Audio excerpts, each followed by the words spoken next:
para falar então desse tema que é um tema palpitante, poliamor, né? Já o nome palpita, né? Ou faz palpitar o coração, né? Ainda mais poli, né? Ou seja, não é o amor só por uma pessoa, é o amor por várias pessoas, um homem amando ao mesmo tempo várias mulheres, ou uma mulher, porque não amando ao mesmo tempo vários homens, né? Se o poliamor, ou também chamado poliafeto, estão ou não presentes no mundo do direito, no mundo jurídico. Doutora Camila já me ouviu hoje algumas vezes falar desse tema, porque estivemos juntas em várias entrevistas, e essa expressão poliamor é um engodo, é um estelionato jurídico. Porque nem mesmo o amor a dois pode estar dentro do direito como presente o tempo todo. Quanto mais o poli, o plural. Isso, na verdade, significa poligamia. Essa é a expressão jurídica correta. Poligamia, que é adotada na maior parte dos países da África, os menores IDH, índices de desenvolvimento humano do mundo, eu já vou explicar por quê, e numa pequeníssima parte da Ásia. Todos os outros países, todos os outros, não só a América, toda a América, América do Norte, América Central, América do Sul, toda a Europa, Rússia, China, Oceania, Austrália, todos os outros países, monogamia. Será que estão todos esses países equivocados? Estariam todos esses países errados? Isto seria, como eu li hoje, uma postagem, doutora Irma, que deu essa palestra brilhante sobre herança digital, seria isto um sinal de dominação masculina? Eu li hoje um indivíduo que se chama, acho que Serra Lopes, acho que é isso, não sei quem é, mas ele diz que a monogamia é sinônimo de dominação masculina. É exatamente o contrário, porque na poligamia o que se dá é a dominação masculina. É nesses países muçulmanos que adotam o Alcorão e que merecem todo o respeito, lá e não cá, a mulher é dominada. Todas aquelas mulheres, que são até 4 lá, são dominadas pelo marido. E o que é muito natural, afinal de contas, como organizar uma sociedade conjugal com 3, 4 mulheres, existindo um homem, quem é que vai exercer o domínio? Claro que é o homem. Também isto na hipótese, portanto, dessa chamada poliginia, né? Se fosse poliandria, e parece que só um país da África adota a poliandria, que é a união de uma mulher com vários homens, aquela mulher também seria dominante. Isso é óbvio. Então, licença para tirar o passaporte, licença, obviamente, para viajar, licença do marido até para submeter a um tratamento médico. Se o marido quiser, ele mata a esposa. Basta dizer, eu não autorizo o tratamento médico. E a sua vontade é lei.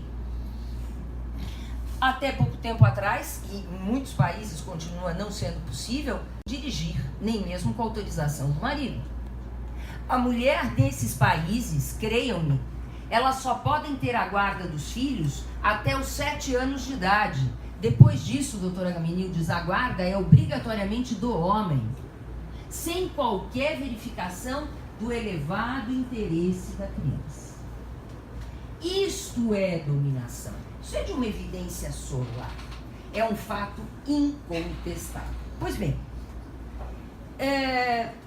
feita essa breve exposição, né, da poligamia no mundo e da monogamia que está em todos os países, por quê? Porque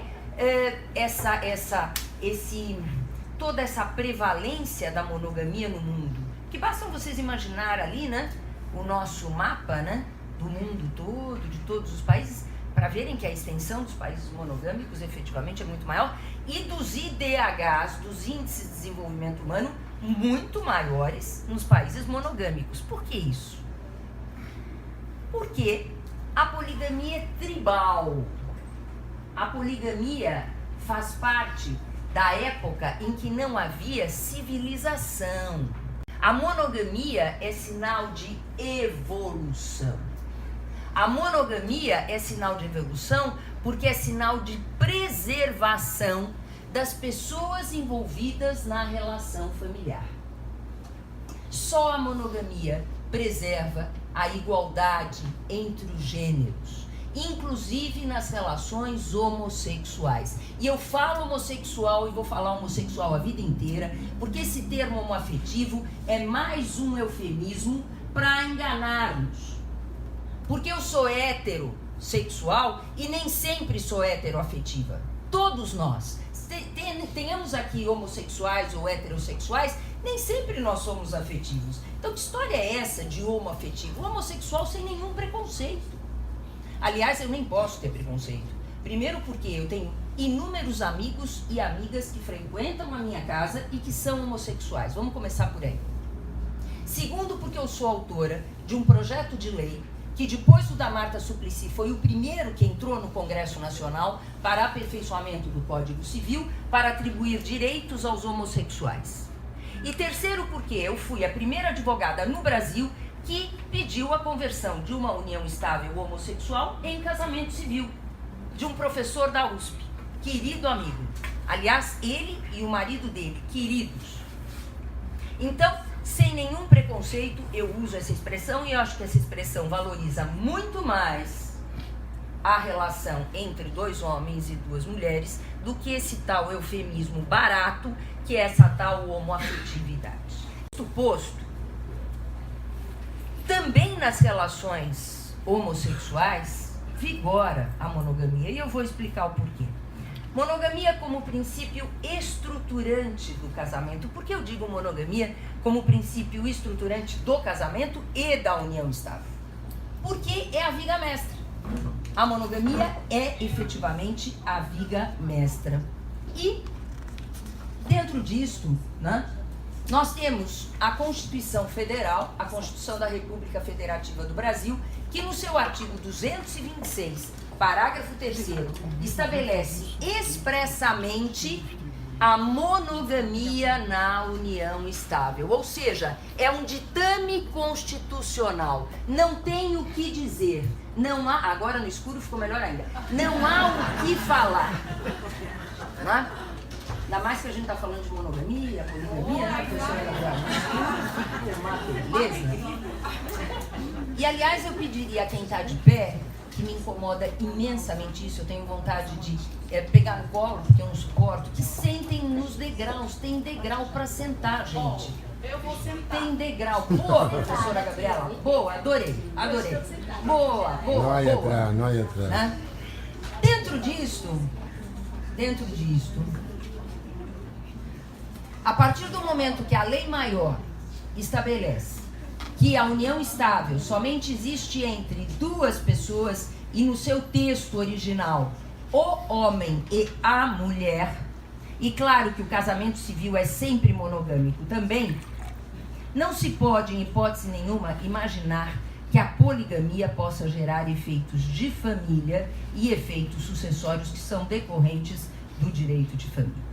O Supremo Tribunal Federal, quando interpretou esse artigo 226, parágrafo 3º da Constituição Federal, lá nos idos de 2011, em todos os votos, e não só no voto do relator, ou seja, todos os votos que diante de uma matéria tão relevante foram proferidos por escrito, o relator Carlos Aires Brito e todos os outros ministros, como a Carmen Lúcia, Ricardo Lewandowski, Gilmar Mendes, César Peluso, dizem nos seus votos que a união homossexual só pode ser havida como união estável, produtora de efeitos de direito de família e de direito das sucessões, se for monogâmica. monogâmica está expresso em todos os votos. É que ninguém tem vontade de ler, né? Então quem defende a poligamia, ninguém aspas, todos nós lemos, né? Mas quem defende a poligamia não leu esse acórdão que deve ter mais ou menos umas 100 laudas. Deveria ter lido, porque se tivesse lido, não diria que o STF, ao reconhecer a união homossexual como união estável, possibilita a poligamia. Muito pelo contrário. Muito pelo contrário. Basta ler. Né? Texto e testa, já dizia o meu querido Dr. Geraldo Carlos de Almeida Camargo, desembargador aposentado, que me ensinou a advogar porque veio trabalhar comigo quando já era aposentado na magistratura e me ensinou a advogar. Texto e testa, texto e testa, né? Leitura.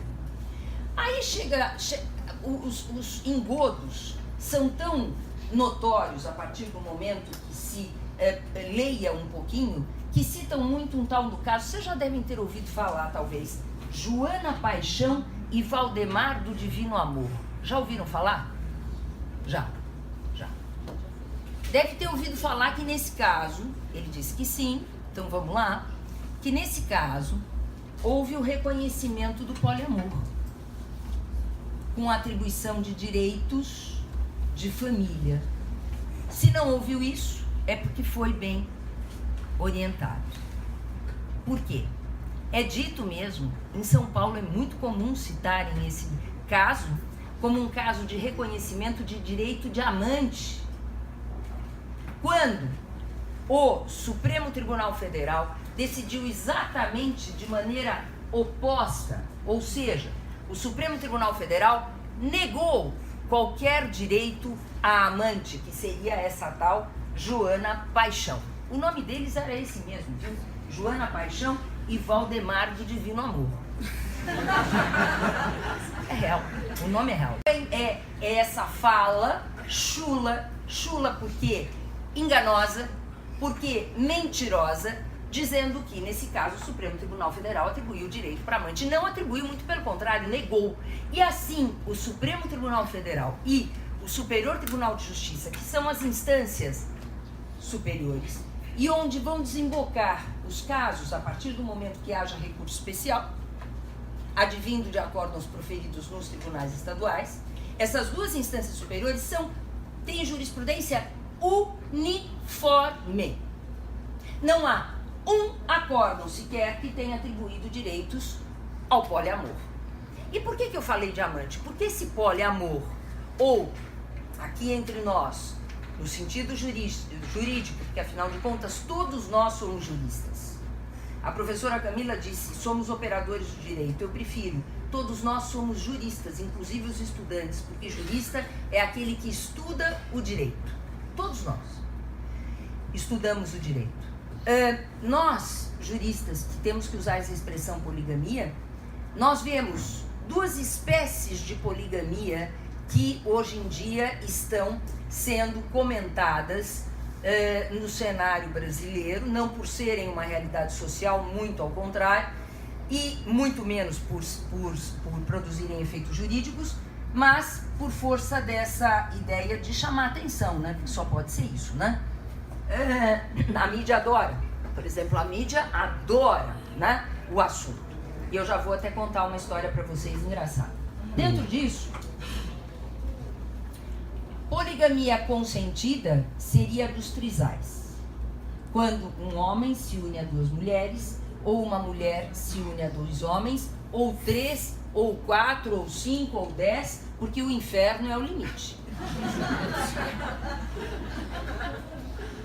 Com certeza não é o céu. Imaginem a confusão de uma relação dessas. Né? E dentro disso, né, quem defende o tal do poliamor, defende as duas espécies. A poligamia consentida dos trisais ou quadrisais, quinquisais, né, eu brinco, sextasais e etc. E também a relação de mancebia. E tanto defende que tem um projeto de lei em andamento no Senado, no Congresso Nacional, que é o chamado Estatuto das Famílias, que propõe direitos de pensão alimentícia e de indenização para amantes. Sabe por quê? Porque a amante sofre. Quando termina a relação, a amante sofre muito. Não é? Pois é. Veja, mancebia, que é um ato que evidentemente, se não for ilícito, isso se discute, né? É a chamada teoria do cúmplice do adultério. É muito discutido se é um ato ilícito, se não é um ato ilícito, mas que não é um ato, que não é um comportamento moralmente aceitável e que, portanto, jamais poderia gerar efeitos positivos de atribuição de direitos, isso efetivamente é inegável. E esse projeto de lei, que já foi arquivado na Câmara dos Deputados nos idos de 2012, arquivado, olhem a ousadia, a falta de respeito pelo próprio Congresso, e o senador ou a senadora Lídice da Mata da Bahia, que o apresentou, não respeita o seu próprio Congresso. Porque se um projeto foi arquivado, ou seja, não foi aceitável por uma casa do Congresso, por onde vai ter que passar o projeto, mesmo começando pelo Senado, como é que ele volta na mesma redação, uma ou outra diferença mínima, pelo Senado? E tá lá, né? Tá lá tramitando. Era o João Capiberibe o relator, não sei se vai continuar ele como relator, mas propõe a senadora Lídice da Mata, num projeto de autoria intelectual do IBDFAN, a atribuição de direitos às e aos amantes. Direito de pensão e direito de indenização. Quero, jardineiro, uma senhora, mãe de família, casada, esposa de um ministro do Supremo Tribunal Federal. O exemplo é hipotético, hein? Por favor, tá? Absolutamente hipotético. E depois eu estou reproduzindo a fala de um argentino, né? Um hermano. Essa senhora casada com esse ministro do Supremo, nesse exemplo hipotético, mãe de família, falece e vem o jardineiro da casa disputar a herança e a previdência junto com o ministro do Supremo Tribunal Federal. É o que pode acontecer se forem atribuídos direitos para amantes, porque a lei é igual para todos. Por isso que eu espero que o Supremo Tribunal Federal, ao analisar 2 recursos de repercussão geral, que estão ali em tramitação, 2, sobre atribuição de direitos previdenciários para amantes, pensem 2 vezes. Afinal de contas, todos nós estamos sujeitos à traição. Eu não, hein? Porque, afinal de contas, eu sou mulher da Paraíba, né? Então, mulher macho, sim, senhor. Né? Eu sou um homem argentino. Bem, dizem, né? Argumentam, afinal de contas, existem algumas pessoas que preferem viver desse modo, um homem com várias mulheres, ou uma mulher com vários homens. Também relações de mancebia, de amantes, existem na sociedade. Então, são fatos sociais. Se são fatos sociais, o raciocínio é absolutamente infantil. Porque se são fatos sociais, são fatos jurídicos. O que é? Eu nem consigo tomar água, dá licença. O que é isto?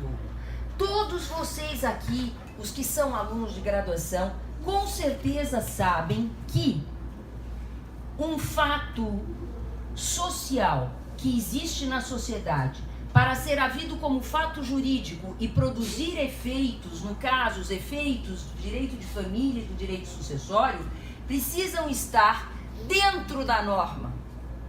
Precisam acatar a norma.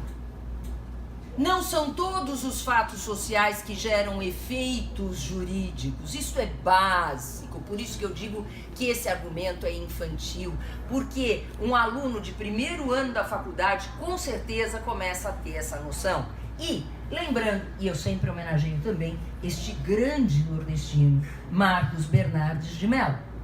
quando diz que, quando no mundo tornam-se realidades, se concretizam, os fatos descritos nos suportes fáticos hipotéticos, as normas jurídicas incidem, aí sim gerando fatos jurídicos. A incidência da norma jurídica exige como pressuposto lógico que todos os elementos que constituem seu suporte fático se tenham materializado. Portanto, conforme a expressão de Pontes de Miranda, que o suporte fático seja suficiente. É claro que no poliamor, o suporte fático não é suficiente, ainda mais que temos a Constituição Federal, que diz expressamente que a união estável é sempre monogâmica. Bem, chegando ao fim, né? Um outro argumento que agora está sendo muito usado, né? Mas e as imigrações?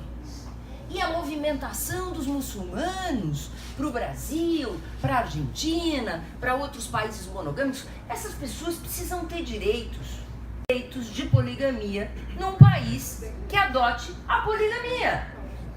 Como também diz o meu companheiro Ricardo, ninguém pode ir lá na Índia e querer começar a matar as vacas.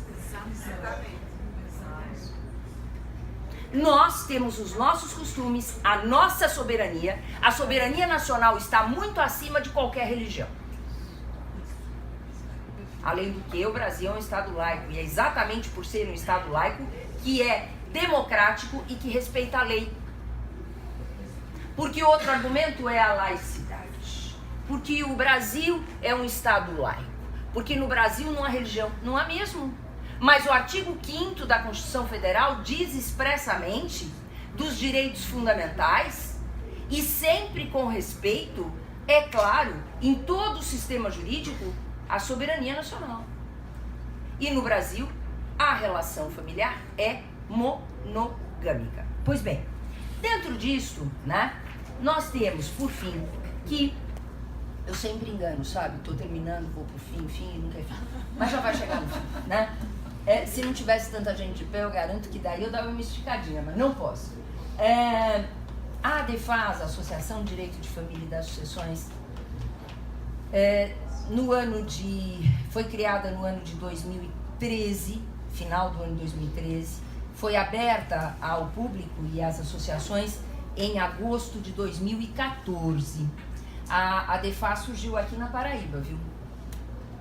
Eu tinha saído de um daqueles cursos da Escola da Magistratura, aqui na Paraíba, já dei vários, graças aos convites do Dr. Ronaldo, e eu ouvi lá uma fala que me causou estranheza, e embora os juízes fantásticos, meus amigos, queridos, todos obviamente muito atentos, um determinado elemento que eu soube agora recentemente pelo Dr. Ronaldo, está com vários processos judiciais de crimes praticados, portanto, um mau elemento, inclusive. Ele me disse que eu seria persona non grata aqui na Paraíba. Os outros juízes se levantaram e queriam colocá-lo fora de casa. Eu disse, não façam isso, não. Eu vou perguntar a ele primeiro se ele esteve presente no curso, porque eu não tinha visto. Ele não tinha estado presente.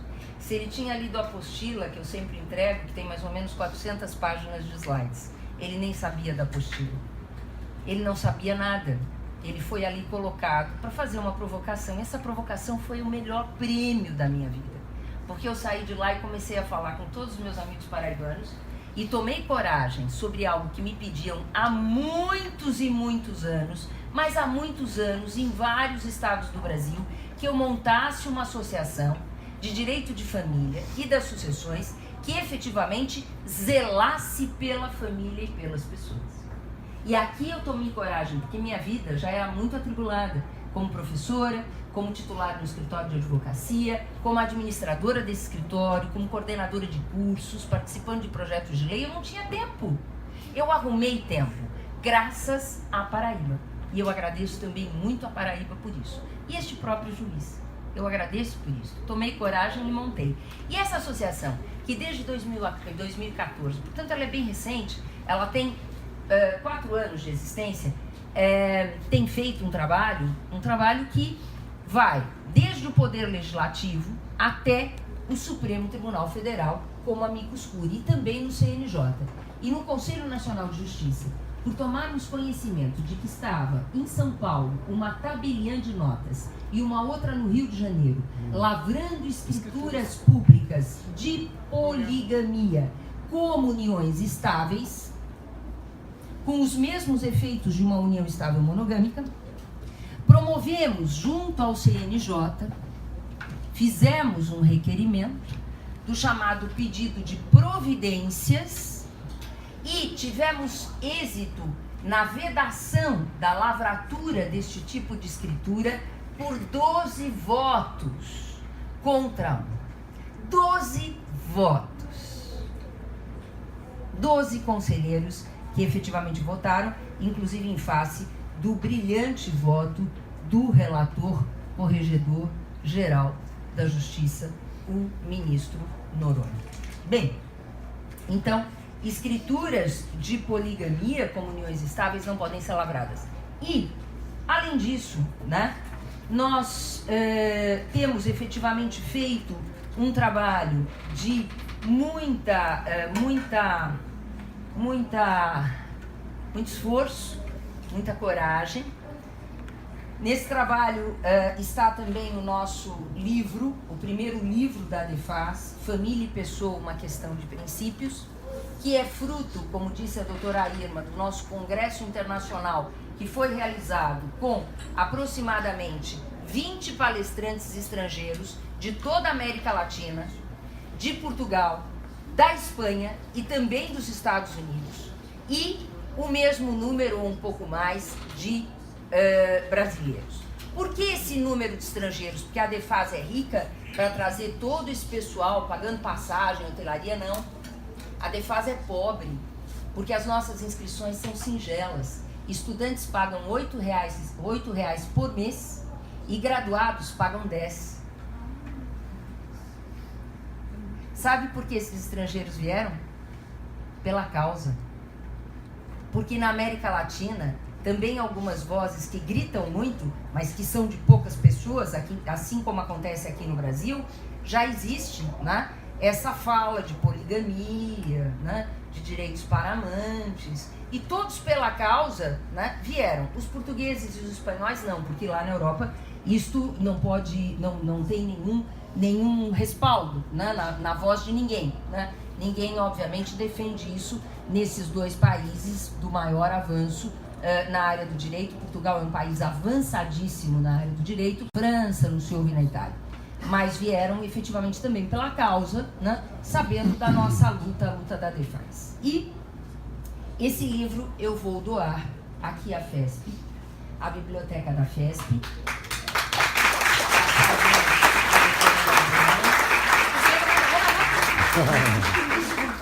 Levantar, né? Então faço essa doação com muito gosto.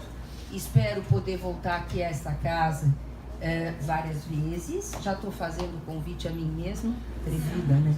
E a minha satisfação por aqui está, professora. Muito obrigada a todos também por esse esforço de estarem aqui, muitos de pé, né, até o fim deste evento. E agradecendo muito e agradecendo poder também ter tido a companhia e poder ter conhecido a professora Camila. Prazer imenso, já convidadíssima, assim como todos vocês, para virem para a ADEFAS. Basta ir ao site da ADEFAS, ADFAS, e clicar associe-se. Venham conosco. É uma linda causa, a causa da família brasileira. Obrigada.